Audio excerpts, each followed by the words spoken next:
साथियों नमस्कार। आप लोगों का बहुत-बहुत स्वागत है मेरे यूट्यूब चैनल मुदगल बायोलॉजी में। देखिए इस चैनल पे हम बात करते हैं आरपीएससी सेकंड ग्रेड के बारे में और अब आपको पता है आपके एग्ज़ाम में लगभग 10 दिन का समय बचा हुआ है और 9 सितंबर को आपका एग्ज़ाम बिल्कुल आपके करीब आ चुका है और आज 29 तारीख है और एग्ज़ैक्ट आपके 10 दिन यहाँ पे बचे हुए हैं। 10वें दिन आपका पेपर आपके सामने आ जाएगा।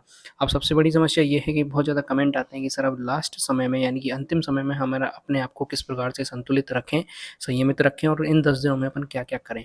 क्योंकि पूरे 1 साल यदि आपने पढ़ाई की है, पूरा 1 वर्ष आपने अच्छे से मेहनत की और लास्ट समय में यदि आप अपने आप को संयमित नहीं कर पाए, तो पूरे 1 साल की मेहनत आपकी बर्बाद हो जाएगी। ऐसा ना हो, इससे बचने के लिए आपको इन 10 दिनों में अपने आप पे ध्यान देने की आवश्यकता है। अंतिम प्रहार आपको करना है अपनी तैयारी में, बिल्कुल अंतिम धार देनी है, जिससे कि आप सफलता प्राप्त कर पाएँ। ठीक है? तो क्या चीज़ आपको करनी है, क्या चीज़ आपको नहीं करनी है, वो सारी हम इस वीडियो में बात करेंगे। चलिए शुरू करते हैं।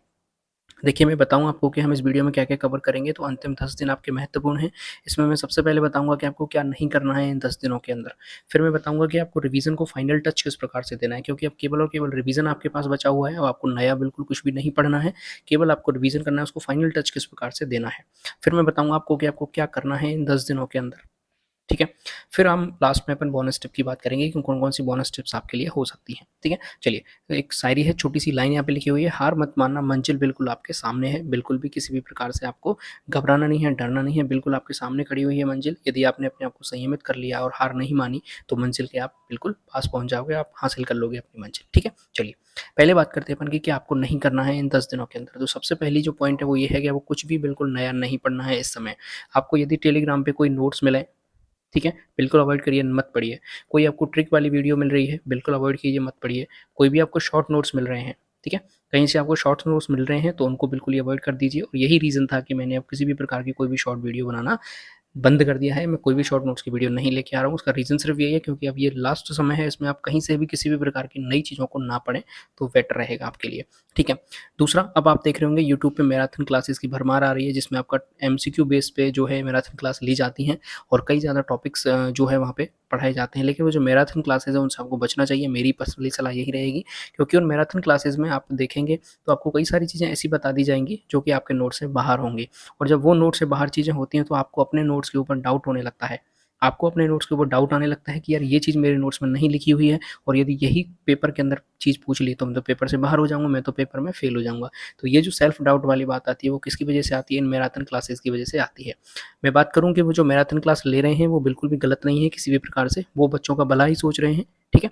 वो गलत नहीं है, मैं उनको गलत नहीं बोलूँगा, लेकिन हमने जो मैटर पढ़ा है, वो मैटर किस लिए पढ़ा है हमने? 1 साल जो हमने तैयारी करी है, वो सिलेक्शन के लिए तैयारी करी है, ठीक है? और हमने पूरा 1 साल इस चीज़ के लिए दिया है। अब ये मैराथन क्लासेस हैं किसके लिए, तो वो मैं आपको बता दूँ कि अभी भी कुछ बच्चे ऐसे हैं जो रिस्क लेना चाहते हैं। क्या करना चाहते हैं? रिस्क लेना चाहते हैं। उन्होंने पूरा 1 वर्ष जो है तैयारी नहीं करी है पूरे तरीके से, लेकिन अब वो सोच रहे हैं कि यार 1 महीने के अंदर या इन 10 दिनों के अंदर मैं कुछ ऐसी मैराथन क्लासेस ले लूँ, जैसे हो सकता है मैं पेपर में पास हो जाऊँ। हो सकता है, यानी कि वो एक हाइपोथेटिकल बात कर रहे हैं। तो उनके लिए मैराथन क्लासेस हैं, वो देख सकते हैं, बिल्कुल मैराथन क्लासेस देखिए। लेकिन यदि आपने पूरा 1 वर्ष अपने आप को दिया है, किताबों में आप लगे रहे पूरे 1 वर्ष, तो आपको इन मैराथन क्लासेस से बचना चाहिए, बिल्कुल नहीं लेनी चाहिए, ठीक है?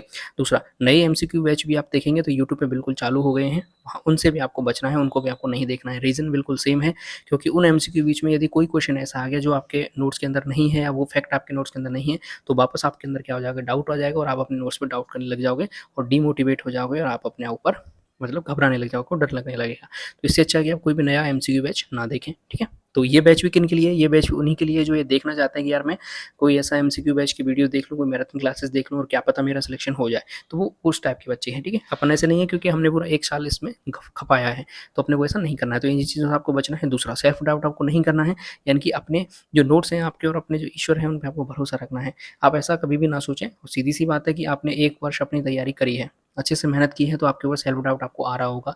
आपको ऐसा लग रहा है कि मैं सब कुछ भूल रहा हूँ, ठीक है? सब कुछ भूल रहा हूँ, मुझे कुछ भी याद नहीं है। ऐसी चीज़ें आपके अंदर आ रही होंगी, बिल्कुल। ऐसी चीज़ें जो आती हैं, वो केवल और केवल उसी बच्चे को आती हैं जिसने तैयारी करी है, ठीक है? पहली चीज़ तो आप ये समझ लीजिए। जिस बच्चे ने तैयारी को सीरियस ही नहीं लिया, उसके अंदर कभी भी ये चीज़ नहीं आ रही। क्यों? क्योंकि उसे किसी प्रकार का डर नहीं है, किसी प्रकार की घबराहट नहीं है। वो मेन मैराथन क्लासेस और एमसीक्यू बैच के भरोसे पेपर देने जा रहा है, ठीक है? तो आपको सेल्फ डाउट बिल्कुल नहीं करना है, इन चीज़ों से आपको बचना है। दूसरा, जब भी आप क्वेश्चन की प्रैक्टिस करेंगे, तो ये मैं प्रॉपर साइंस वाले बच्चों के लिए बता रहा हूँ कि जो नीट लेवल के क्वेश्चंस आते हैं, वहाँ से आप प्रैक्टिस ना करें। इस अंतिम समय में आप बिल्कुल भी प्रैक्टिस ना करें। होगा क्या कि वहाँ से आपको कई क्वेश्चन ऐसे मिलेंगे जिनको आप सॉल्व नहीं कर पाओगे। जिन क्वेश्चन को आप सॉल्व नहीं कर पाओगे और आपको यदि वो सॉल्व वहाँ से नहीं होंगे क्वेश्चन, तो वापस आपके अंदर क्या हो जाएगा, सेल्फ डाउट आ जाएगा। क्या आ जाएगा, सेल्फ डाउट आ जाएगा और आप वापस से घबरा जाओगे। जबकि मैं बता दूं कि आरपीएससी का जो लेवल होता है, आरपीएससी का जो लेवल होता है वो कभी भी नीट के इक्वल नहीं होता है, कभी भी नीट के इक्वल के लेवल वहाँ पे क्वेश्चन नहीं पूछे जाते हैं। फिर आप कहोगे कि सर आपने तो हमें बताया था कि जब हम तैयारी कर रहे थे कि आपको नीट से वहाँ से प्रैक्टिस करनी है। तो देखिए, प्रैक्टिस होती है वो अलग चीज़ होती है, यानी कि अभ्यास आपको हर चीज़ का करना है, लेकिन अभी जो समय है वो बिल्कुल आपका पीक टाइम चल रहा है। इसमें यदि आप ऐसे क्वेश्चन से प्रैक्टिस करने बैठोगे तो आपको जो है सेल्फ डाउट आएगा, आपको डर लगेगा, 100% गारंटी है। वो जो टाइम था जब हमारे पास काफ़ी ज़्यादा टाइम था, तो हम जो है वो 360 डिग्री व्यू पे काम कर रहे थे, 360 डिग्री व्यू पे काम कर रहे थे। लेकिन अभी हमें केवल निशाने को, यानी कि केवल अपने लक्ष्य को फोकस करना है, ठीक है, ध्यान रखना है आपको। तो इस तरह के क्वेश्चन से आप प्रैक्टिस ना करें तो अच्छा रहेगा आपके लिए, ठीक है। तो ये 5 पॉइंट पे आपको ध्यान रखना है कि कौन सी चीज़ें आपको नहीं करनी है, कुछ भी नया ना पढ़ें, बिल्कुल छोड़ दें सारी चीज़ें। मैराथन क्लासेस आपको नहीं लेनी, उनसे बचना है। नए एमसीक्यू बैच आपको नहीं देखना, उनसे बचना है। सेल्फ डाउट अपने ऊपर करना नहीं है और इनसे प्रैक्टिस आपको करनी नहीं है। आगे मैं बात करूँ तो आपको करना क्या है, तो मैं आपको बता दूँ, आपको रिवीजन करना है। अब आपके अंदर 2 चीज़ें आ रही हों कि सर रिवीजन करना है, लेकिन रिवीजन अपन किस तरीके से कर सकते हैं। तो रिवीजन के देखिए 2 तरीके होते हैं। एक आपके पास नोट्स बने हुए हैं जिनमें क्या लिखी हुई है, थ्योरी लिखी हुई है। तो क्या आपको नोट से रिवीजन करना चाहिए, या फिर आपके पास जो एमसीक्यू हैं, या फिर मैं बात करूँ पीवाईक्यूज़ हैं, वहाँ से आपको प्रैक्टिस करनी चाहिए। तो देखिए दोनों चीज़ें अलग-अलग काम करती हैं। मैं आपको बता दूँ कि कुछ स्टूडेंट ऐसे होंगे जिनके पास, जिन्हें वो क्वेश्चन की प्रैक्टिस नहीं की होगी, या फिर जिनको नोट से रिवीजन करने में ही मज़ा आता है। ठीक है, तो वो क्या करें, वो केवल और केवल अपने जो नोट्स हैं, नोट्स आपको नए नहीं बनाने हैं किसी भी प्रकार के, ध्यान रखना है। केवल आपको अपने नोट्स पे फोकस करना है। वही नोट्स जो आपने 1 वर्ष अपने हाथों से लिख कर बनाए थे, जिनको आपने बड़ी मेहनत से, बड़े तरीके से बनाया था, उन्हीं नोट्स का क्या करना है, आपको रिवीजन करना है। लेकिन इस बार जो आपकी रिवीजन की गति रहेगी, रिवीजन की जो आपकी गति रहेगी वो थोड़ी तीव्र रहनी चाहिए। इस समय आपको जो है डिटेल में रिवीजन नहीं करना है, केवल आपको ऊपर-ऊपर से रिवीजन उन चीज़ों को करता हुआ चलना है। कहीं पे यदि आप रिवीजन करने के दौरान कहीं पे आप अटक जाते हो, कहीं पे आप अटक जाते हो, तो उस चीज़ को थोड़ा देख लें, एक बार अच्छे से देख लें। लेकिन जो चीज़ें आपको आती हैं उन चीज़ों पे आप ज़्यादा टाइम वेस्ट ना करें। दूसरी तरफ हम बात करते हैं कि कुछ बच्चे ऐसे हैं जिन्हें नोट्स से ज़्यादा मतलब अच्छा नहीं लगता, नोट्स से रिवीजन करना ज़्यादा नहीं अच्छा नहीं लगता, या फिर उन्हें नोट्स जो है वो बोरिंग लगते हैं। क्यों लगते हैं बोरिंग, उसका भी मैं बता देता हूँ। क्योंकि उन्होंने उन नोट्स को कई बार पढ़ लिया है। क्या कर लिया, उनको कई बार पढ़ लिया, इसलिए वो वहाँ पे क्या लगता है, उनको बोरिंग लगते हैं। तो वो फिर क्या करेंगे, तो उनको सबसे पहली प्रायोरिटी देनी है पीवाईक्यूज़ को। किसको प्रायोरिटी देनी है, पीवाईक्यूज़ को। फिर यदि उनके पास पीवाईक्यूज़ कंप्लीट हो चुके हैं, तो उन्होंने यदि कोई टेस्ट सीरीज़ ले रखी है, ठीक है? उन्होंने कोई भी टेस्ट सीरीज़ ले रखी है, तो उस टेस्ट सीरीज़ के क्वेश्चन से उनको प्रैक्टिस करनी है, ठीक है? मान के चलिए जो क्वेश्चंस थे आपने टेस्ट सीरीज़ के दौरान लगाए थे, और वहाँ से जो-जो क्वेश्चन आपके गलत हो गए थे, उन गलत होने वाले क्वेश्चंस को आप वापस सॉल्व करके देखिए। यदि वो सॉल्व हो जाते हैं तो बहुत अच्छी बात है, यदि वो सॉल्व नहीं होते हैं, तो फिर उस टॉपिक का रिवीजन आप अपने नोट्स में जाके देख सकते हैं कि यार ये टॉपिक किस तरीके से सॉल्व होगा, या किस तरीके से ये क्वेश्चन हो रहे हैं, ठीक है? केवल इतना करना है। बाकी पीवाईक्यूज़ को आपको तो हर तरीके से घोट कर बिल्कुल पी जाना है। घोट लेना है और घोट के उनको पी जाना है। पीवाईक्यूज़ तो आपको टिप्स पे आने चाहिए, यानी कि कोई भी प्रीवियस ईयर क्वेश्चन है तो आपको उसका आंसर याद होना चाहिए कि ये क्वेश्चन कहाँ से आया, ये सारी चीज़ें आपको पता होनी चाहिए। तो दोनों तरीके से आप अपना जो रिवीजन है वो कर सकते हैं। अब मैं डिटेल में बता देता हूँ कि आपको रिवीजन किस तरीके से करना है। तो पेपर फर्स्ट के अंदर देखिए 4 पोर्शन है, मैं बता दूँ। पहला है साइकोलॉजी, दूसरा है राजस्थान जीके, तीसरा है इंडिया जीके और चौथा है वर्ल्ड जीके। साइकोलॉजी की मैं बात करूँ तो आपको केवल और केवल पीवाईक्यूज़ पढ़ने हैं। ठीक है, पीवाईक्यूज़ पढ़ने हैं और नोट्स आपको यहाँ से अवॉइड करने हैं, यानी कि इनके नोट्स से आपको रिवीजन नहीं करना है, पहली बात।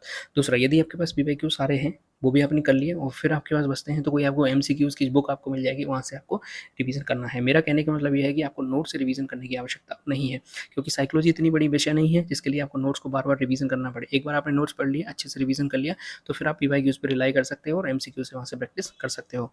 दूसरा मैं बात करूँ राजस्थान जीके, तो राजस्थान जीके और इंडिया जीके, वर्ल्ड जीके की मैं कॉमन बात कर लूँ, तो 2024 और 2025 के अंदर जितने भी एग्जाम हुए हैं जिनमें राजस्थान जीके पूछी गई है, वो क्वेश्चंस आपको अच्छे से देखने और वो क्वेश्चंस आपको आने ही चाहिए। इसके अलावा मैं बात करूँ आपको, तो आपको इनके भी पीवाईक्यूज़ और एमसीक्यू से ही प्रैक्टिस करनी है। फिर आप यदि कहीं पे अटक जाते हो, मान के चलिए कोई टॉपिक है जिसमें आप अटक गए, या वहाँ के क्वेश्चन आपसे सॉल्व नहीं हो रहे हैं, कोई टॉपिक आपको अच्छे से नहीं आ रहा है, तो केवल आपको वही टॉपिक देखना है, ठीक है? पूरे टॉपिक का आपको रिवीजन नहीं करना है। ऐसा नहीं है आप बिल्कुल पहली सभ्यता जैसे टॉपिक है, मैं राजस्थान जी की हिस्ट्री की बात करूँ, तो सभ्यता से आप रिवीजन करना शुरू कर रहे हैं, ऐसा कभी ना करें, ठीक है?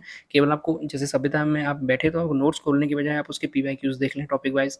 पीवाईक्यूज़ आपने कर लिया, तो उसके अलावा आप वहाँ से एमसीक्यू के क्वेश्चन देख सकते हैं। अब यहाँ पे आप किसी चीज़ में जाके अटक जाते हैं, कोई फैक्ट आपको याद नहीं होता, कोई सा क्वेश्चन आ जाता है, तो आप उस क्वेश्चन को डायरेक्ट ही याद कर सकते हैं। उस क्वेश्चन को क्या कर लें, आप डायरेक्ट ही याद कर लें, बजाय किसके कि आप वापस नोट से जाके रिवीजन कर रहे हैं। सेम चीज़ आपको इंडिया जीके पे काम करनी है और सेम चीज़ आपको वर्ल्ड जीके पे काम करनी है।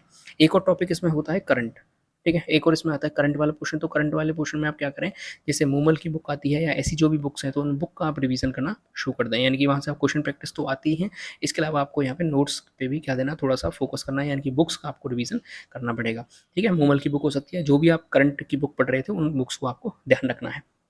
ठीक है। बाकी इंडिया जीके और वर्ल्ड जीके का सेम चीज़ आपको ध्यान रखनी है, इसी तरीके से आपको प्रैक्टिस करनी है, यानी कि पीवाईक्यूज़ और एमसीक्यूज़ बेस्ड ही आपको प्रैक्टिस करनी चाहिए, थ्योरी पे आपको नहीं जाना चाहिए अब मेरे हिसाब से, ठीक है। तो ये आपका फर्स्ट पेपर हो गया। सेकंड पेपर हम यहाँ पे बात करते हैं किसकी, साइंस विषय की हम यहाँ पे बात कर लेते हैं। तो देखना साइंस में भी 4 क्वेश्चन है अपने सामने। सबसे पहले टीचिंग मेथड है।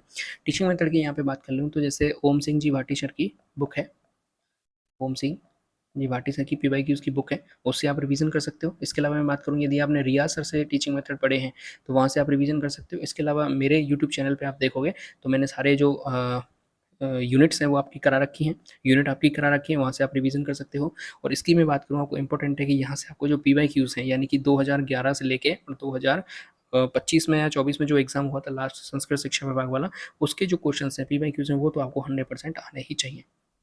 ठीक है। मेरे पास भी बहुत ज़्यादा कमेंट आई थी लेकिन मुझे टाइम नहीं मिला कि मैं सारे पीवाईक्यूज़ आपको करा सकूँ। लेकिन आगे मैं कोशिश करूँगा जो अगली वैकेंसी आएगी उससे पहले ये सारे पीवाईक्यूज़ आपको एक साथ में एक ही वीडियो के अंदर करा दूँ, जिससे आपको बार-बार दूसरी जगह नहीं भटकना पड़े। ठीक है? ये मेरी प्रायोरिटी पे रहेगी चीज़।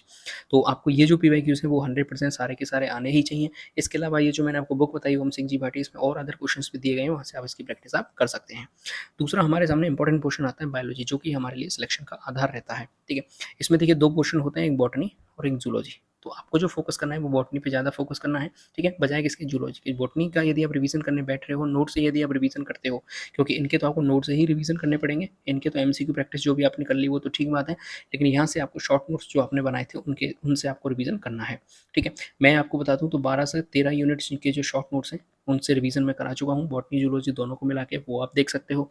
इसके अलावा मैं बात करूँ तो आपको जो एमसीक्यू से प्रैक्टिस है वो भी यहाँ से कर लेनी है, और साथ के साथ जो पीवाईक्यूज़ हैं वो तो आपको याद होने ही चाहिए टॉपिक वाइज़, ठीक है? सारे आपको मिल जाएँगे देखने के लिए। इसके अलावा मैं जो पहले बताई थी वो मैं वापस बता दूँ कि नीट वाले जो क्वेश्चंस होते हैं वो आप अब ना देखें तो ज़्यादा बेटर रहेगा, यानी उनसे आप प्रैक्टिस आपको नहीं करनी है।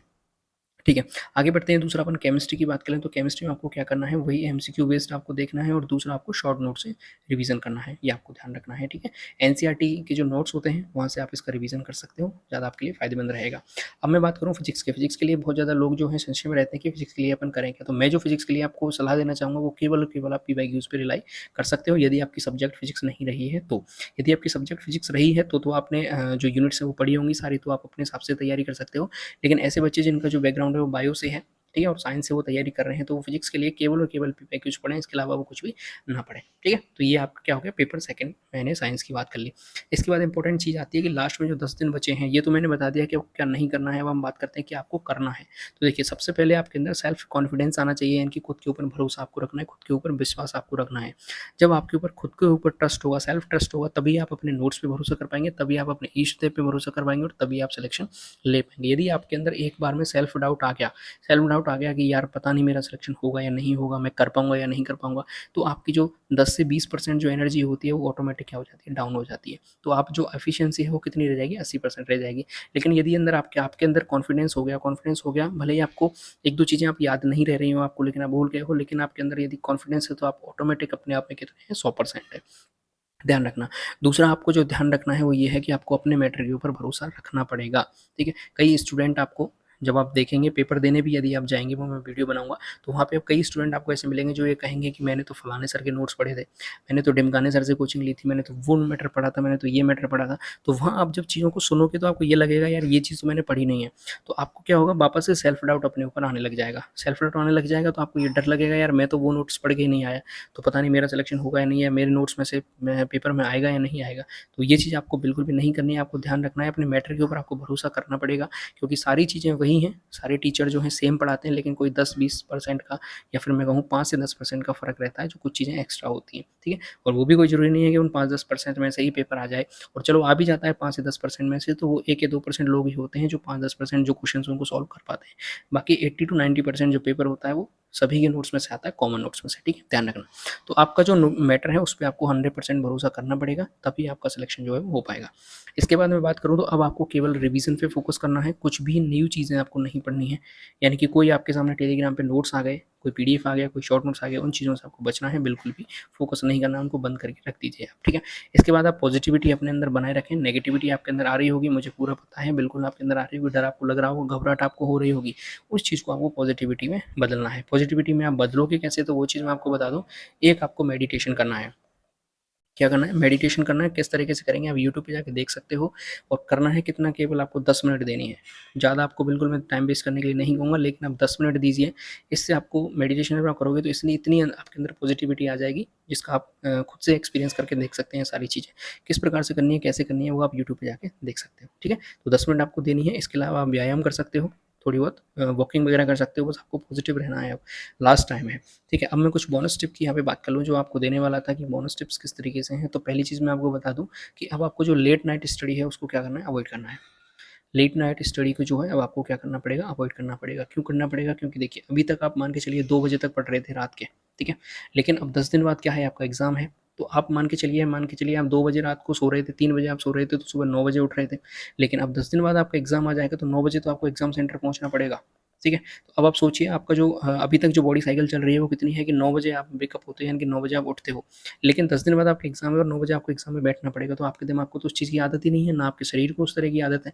तो आपकी जो स्लीप साइकिल है उसको आपको चेंज करना पड़ेगा, और ये बिल्कुल अच्छा समय है, यानी 10 दिन के अंदर आप आसानी से अपने शरीर को चेंज कर सकते हो। तो लेट नाइट स्टडी है उसको आप अवॉइड करें, और अपना जो टाइम टेबल है उसको सेट कर लें। 10 बजे सो जाएँ और 6 बजे उठ जाएँ, कुछ इस तरीके से, ठीक है। आप सेट कर सकते हो। आपको दिमाग को बिल्कुल इसी तरीके से प्रिपेयर करना है लास्ट टाइम में, कि आपको एग्ज़ाम में ज़्यादा प्रॉब्लम नहीं आए, ठीक है। तो पहली चीज़ आपको ये ध्यान रखनी है।